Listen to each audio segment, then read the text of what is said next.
Very fascinating to see interpreter coming up with new signs. So how do they have this creative idea? For sign language interpreters, they have to constantly communicate with each other amongst the interpreters themselves as well. Not only the interpreters, but also the deaf people, so that they can use the same sign language for certain terms. For example, the word coronavirus.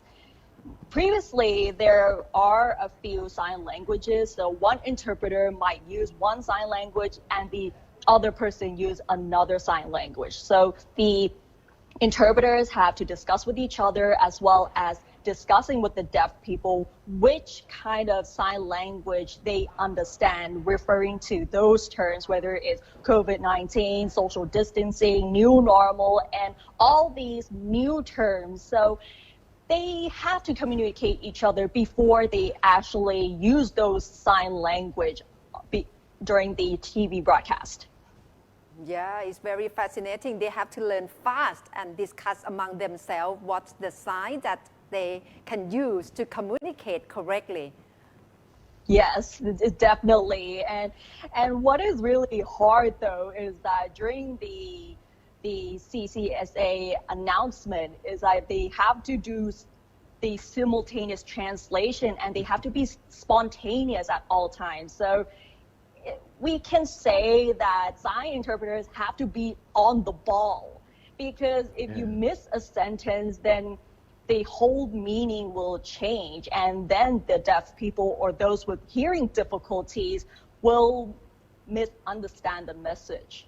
Yeah, I'm sure that they must have a lot of difficulties trying to come up with, the phrase in sign language for coronavirus, because it was a brand new the word even in English, right? So yes. So and for you, did you manage to pick up any words in sign language from your talk with the interpreter? Well, a few. So like social distancing is like this. So two people together and then you have to be apart like this. So this is social distancing. And for COVID-19 would be like this. COVID. And then 90. I'm not sure if I did this correctly. So this is some of the words that I managed to pick up during the interview. Yeah, that's why it's so fascinating, because it has to connote with the visual meaning, with visual what they see on the screen as well. Definitely, and some of the words are really hard as well. And for example, like the word lockdown, when I asked them, how do you explain a lockdown?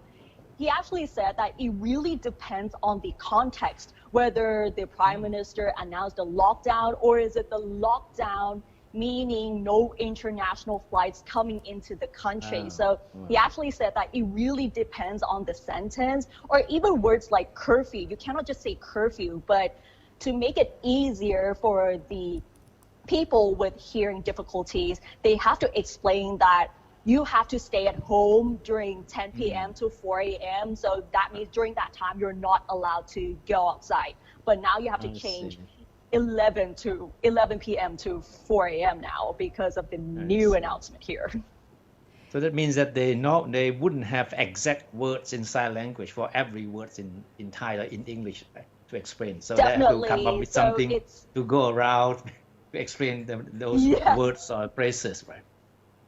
Yeah, so some of the words requires more explanation so that deaf people actually understand the whole context. So like curfew, instead of saying curfew, you have to say that stay at home 10 to 4, stay at home only, something like that. Okay, because there's no such word as curfew in the sign language, I suppose. Sort of. Yeah. And does the interpreter tell you about reaction from people who vote? What's the reaction? Whether they really understand? You mean from the people who? From people who vote. From people who have to use sign language. Do they understand?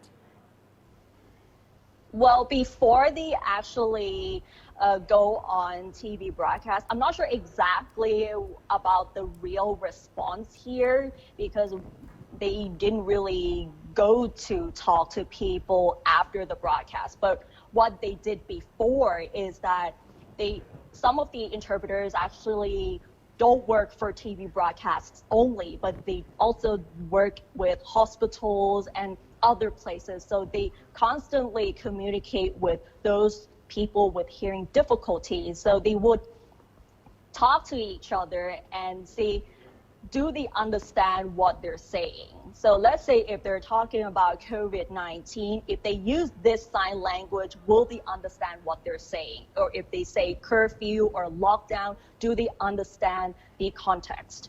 So that is how they really communicate before they go on TV broadcast.